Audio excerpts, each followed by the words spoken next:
Hindi sasabihin ng isang taong tunay na nagmamahal, hindi ko na problema yan. Hindi ko na responsibilidad yan. Hindi ko na sagutin yan. Ang taong tunay na nagmamahal, kahit hindi niya sagutin, kahit hindi niya responsibilidad, aakuin niya. Ang tunay na kabutihan, hindi lang pag-iwas sa masama, kundi paggawa din ng mabuti sa kapwa. Huwag kang magnanakaw. Hindi lamang sinasabi ng utos na yan, na huwag ka talagang magnanakaw. Sinasabi rin ng utos na yan, in principle, matuto rin tayong magbigay.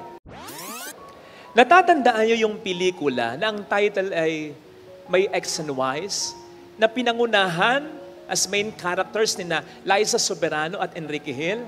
Siguro naman yung linyang ito, matatandaan nyo. Ito yung sinabi ni Liza kay Enrique Hill nung parang magbe-break na sila. Sabi ay ganito, "Am I not enough? May mali ba sa akin? May kulang ba sa akin? Pangit ba ako? Pangit ba katawang ko? Kapalit-palit ba ako?" Nakita nyo naman, maganda pa rin kahit umiiyak na yan. Kaya nga nung nag-viral yan, yung linyang yan, yung eksenang yan, alam niyo sabi ng mga netizen, lalong-lalo na ng mga babae, ang comment ay ganire, kung pangit ka, ano na ako? Sinabi ko po ito as an intro kasi, nung panahon ng ating Panginoong Jesucristo, ang mga Eskriba at Pariseo ay tinitingnan ng mga tao bilang mga banal na tao.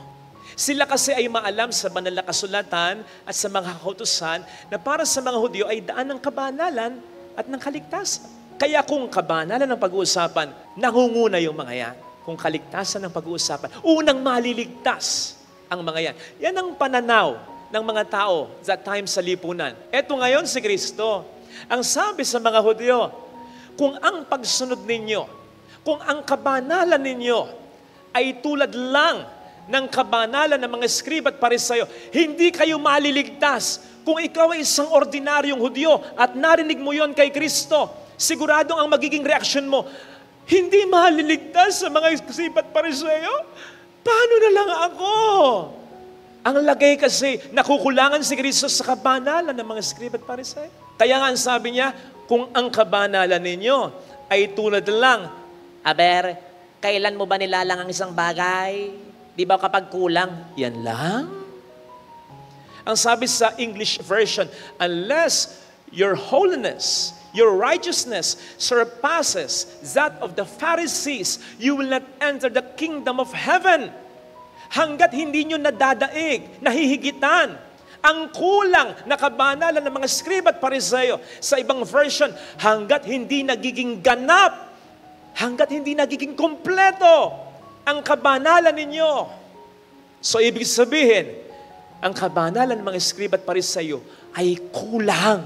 Ang diferensya kasi sa mga yan, masyadong limitado ang pagsunod nila sa Diyos hanggang sa kautusan lang, hanggang sa sinasabi ng mga letra ng mga kautusan lang.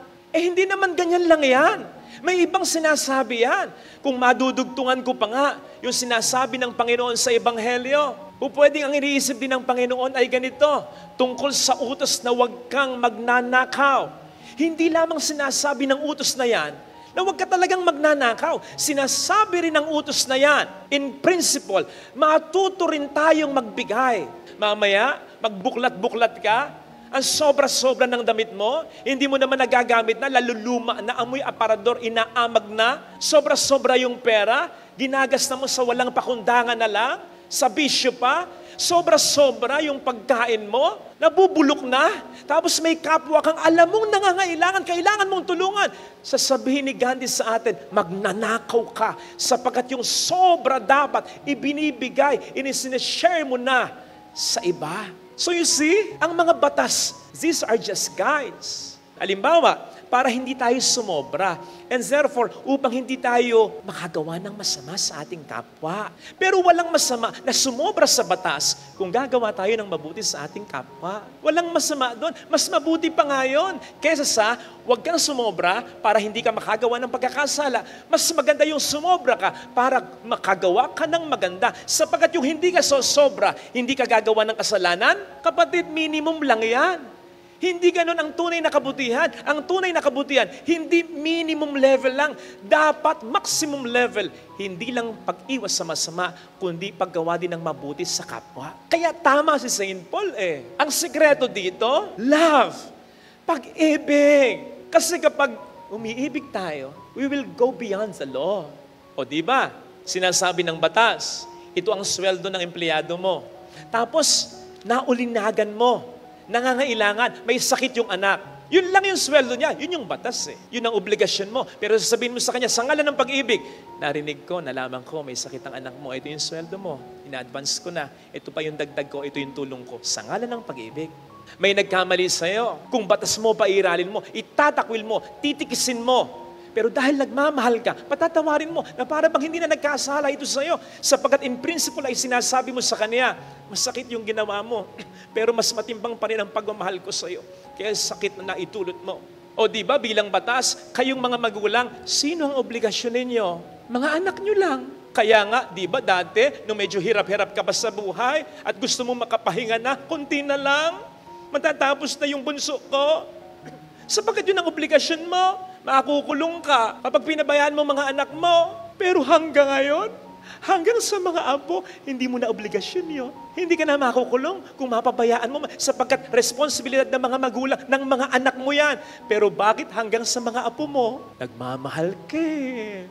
Kaya sabi ni Saint Paul, Romans 13 verse 10, love is the fulfillment of laws. Pag nagmamahal ka, higit pa sa katarungan, higit pa sa batas ang ibibigay mo. Bigla ko naisip yung isang kwento dati na na-encounter ko. Sa isang ospital, merong 2 pasyente, parehong malubhana, 2 lalaki. Medyo malaki yung kwarto, kaya yung isang pasyente narito sa may bandang kaliwa ko, by the window sa may bandang bintana. Yung isang pasyente nandoon sa kabilang gilid, pader lang, walang bintana. Every day, magkukwentuhan sila, anything under the sun, para malibang lang. They would talk about their families, their hobbies, their interests, etc. Ito na ngayon, tuwing hapon, pumupunta yung nurse, isa-check sila, tapos yung pasyente sa may bintana, medyo iuupo ng nurse para ma-drain yung fluid sa baga nito. 1 oras yun halos.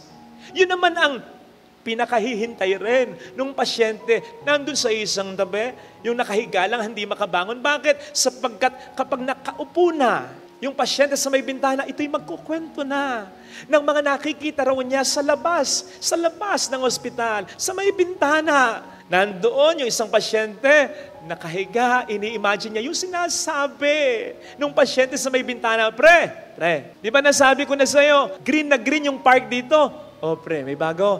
Naku, pre, may mga dinadagdag silang mga stalls. Ang gandang pasyalan talaga nito. Pre, may man-made lake. Di ba nasabi ko na sa'yo, nagdagdag ngayon sila ng mga bangka. May mga namamasyal, inaarkila siguro. Naku, pre, ang ganda. And from this area, makikita mo yung fine view of the city skyline. Ang daming mga building na nagtataasan. Sinilip ko ito minsan, isang hating gabi. Ang daming mga ilaw na naggagandahan. Naku, kailangan mong makita ito. Alam po ninyo, that man lying on his bed would always savor that 1 hour when this man by the window would describe all these things in beautiful details. Ini-imagine niya, nangingiti pa siya talaga. Nakakalimutan niya yung kondisyon niya na siya'y malubhana rin sa sakit niya. Nagkakaroon siya ng pag-asa. Lumalaban siya para gumaling upang makita niya ng personal yung kinukwento sa kanya. Laging ganon. Hanggang sa isang araw, nag-rounds muli yung nurse. Chinek yung nandun. Nung chinek yung nandi dito, nabigla yung nurse sapagkat patay na yung pasyente sa may bintana. Nalungkot yung pasyenteng nasa isang tabi.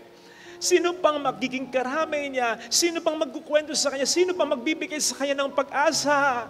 Pero ang buhay ay ganun talaga. Nakiusap na lamang siya, na ilipat siya dun sa hinigaan ng kaibigan niyang namatay na.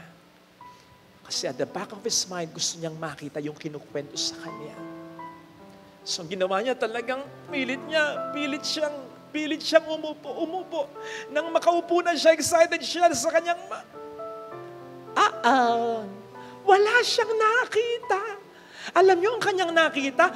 Pader lang, as in blank wall, walang kapinta-pinta. Sabi niya, anong nangyari? Kailan pa yung wall na rin dito?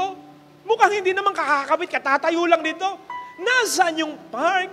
Nasaan yung mga buildings? Nasaan yung scenery na sinasabi niya? Dumating yung nurse at ang sabi sa kanya, pasensya na, hindi namin talaga sinabi sa iyo na bulag siya. Bulag siya! Mas lalo na siyang nag-hysterical na gano'n. Niloko niya ako. Ano itong ginawa niya sa akin? Pinaasa niya ako.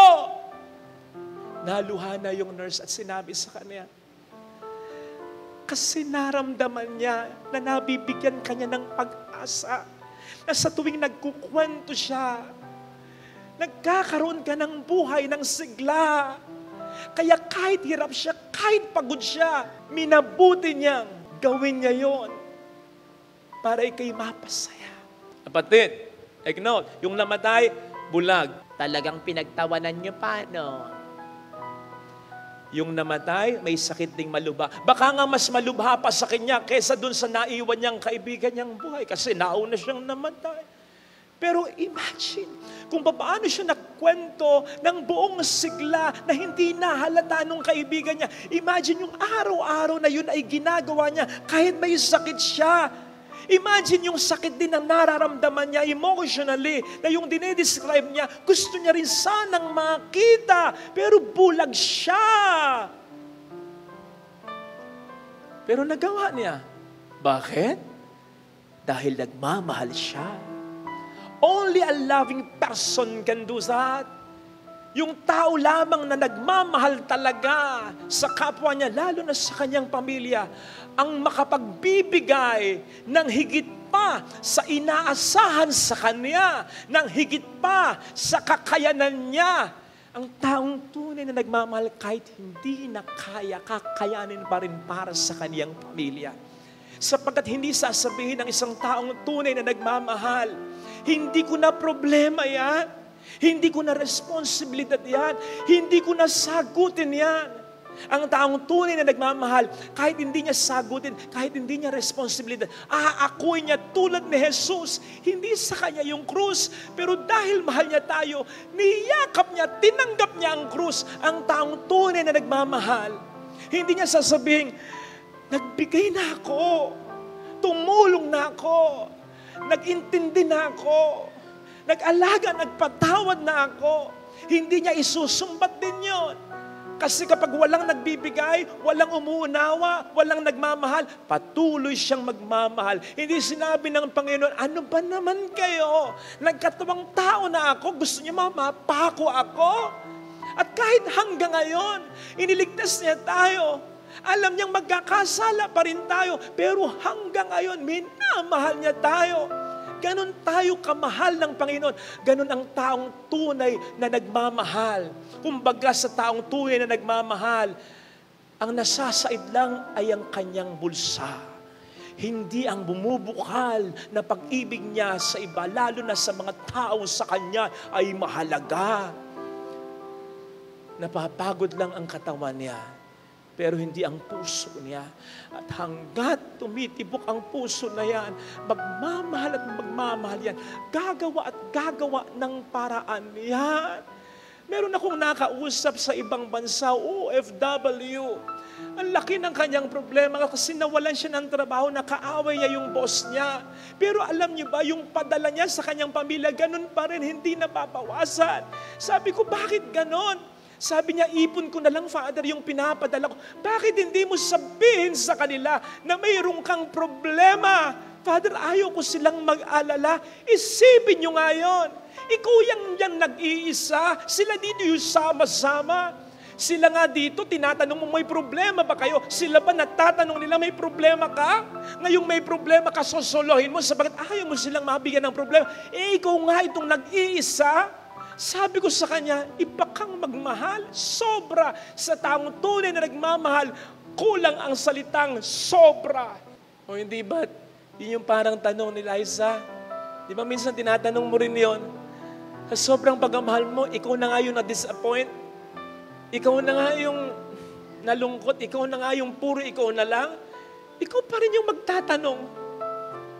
Kapag nag-droga yung anak mo, kapag sinagot ka ng anak mo, kapag hindi magkasundo mga anak mo, kapag nagrereklamo pa ang magulang mo, kapag hindi nag-ipon yung asawa mo, hindi inipon yung mga nasave mo, yung mga kinita mo, kung parang kulang pa yung binibigay mo, minsan hindi mo napagbigyan, galit pa sa'yo, hindi ba't ikaw pa yung nagtatanong, saan ba ako nagkamali? Ano pa bang kulang ko? Ano pa bang dapat kong gawin? Ikaw na nga yung nagbibigay ng sobra-sobra, ikaw pa talaga yung magtatanong, ha? Ay, ganun ang taong nagmamahal ng sobra. Napakaswerte natin na mayroon tayong Diyos na ganito. Mas maswerte, mas mapalad tayo kung meron na tayong Diyos na ganito, meron pa tayong mahal sa buhay na ganito. Ito yung pinag-uusapan natin nung nakaraang linggo. Sila yung mga asin at ilaw ng buhay natin, ng pamilya natin. Ito yung mga taong pag nawala, masasaktan ka talaga. Kasi ramdam mo, dahil hindi siya naging ordinaryong nanay, tatay, kapatid, hipag, bayaw, anak sa'yo. Nag-excel siya. Bakit? Sapagkat sa ordinaryong binibigay ng iba, sobra yung binigay niya. Kaya hindi mo siya makakalimutan. Iba siya. Kaya alagaan ng mga taong ganito. Maki naman kapatid, kung laging naka-number 3 yung electric fan, kung laging naka-overspeed yung sininador mo, gagana naman yan, mag-e-effort yan. Pero papalya yan. Makina lang yan. Tao pa kaya, tayo kayang may katawan. Yung sa halip na tulungan mo, hindi mo na-affirm, hindi mo man lang mapasalamatan, hindi mo man lang maiparamdam sa kanya na proud ka sa ginagawa niya. Tapos hindi siya makakita ng magandang resulta, hindi ka mag-aral lang mabuti, may bisyo ka pa, may nasirinig pa siyang sinasabi mo kapag hindi niya naibibigay yung gusto mo. Ano yun? Kapatid, alagaan natin yung mga asin at ilaw sa buhay natin para manatili at matagal silang maging asin at ilaw ng buhay natin. At kung ikaw naman kapatid yung tinutukoy ko, alagaan mo rin yung sarili mo. Pero kasana rin magbago. Huwag kang matakot at magsawang magbigay ng sobra. Kasi baka abusuhin ka. Huwag yun ang katakutan. Ang katakutan natin pare-pareho ay kapag kulang ang binigay natin, kapag tinimbang ka at kulang kasi tinipid mo, naging makasarili ka sa mundong ito. Ang sabi ng Panginoon, yung mga kaunti lang ang binibigay, kahit yung konting nasa kanya, kukunin pa. Mag-isip kayo ng mga taong napakabait sa kanyang pamilya. Yun ang pinaka-blessed. Blessed na blessed yun. Mabait sa kapatid, mabait sa magulang. Blessed na blessed. Pero yung nako, hindi. Hindi blessed yun. Hindi dadaluyan ng maraming grasya yan. Ano ang sabi ng Panginoon sa ating ikalawang pagbasa? No eye has seen, no ear has heard, no mind has ever imagined what God has prepared for those who love Him, for those who also love like Him. Ito sanang hilingin nating biyaya sa ating banal na pagdiriwang sapagkat sabi pa ng Panginoon kung anong sukatan o panukat na ginamit mo sa kapwa mo, yun din ang panukat at sukatang ipipigay niya sa'yo.